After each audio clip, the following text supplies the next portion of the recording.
Esse aqui é um vídeo de unboxing. Ok, isso é o que eu encontrei na internet sobre. E aí, isso aqui é um vídeo de box. Dê uma olhada. Olá. Comprei um MacBook.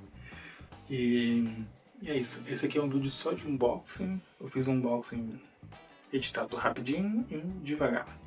Porque eu quis assim mesmo, queria deixar registrado. Acho que no futuro, quando eu ver esse vídeo, se eu voltar a ver esse vídeo, eu vou lembrar das coisas que eu tô pensando aqui agora. Eu acho que eu vou lembrar.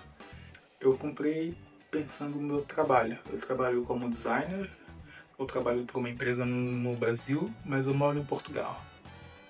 Então é totalmente home office. E eu comprei um Mac para dar um pouco mais de flexibilidade. Agora, em vez de trabalhar no quarto, eu consigo trabalhar na sala também. Não, brincadeira. Eu consigo ir para alguns outros lugares e não ficar tão preso a um... Eu quero meio que fazer um vlog pessoal assim mesmo, registrar algumas coisas minhas, alguns desejos, para quando no futuro eu pegar o primeiro vídeo e o último vídeo, eu ver se eu...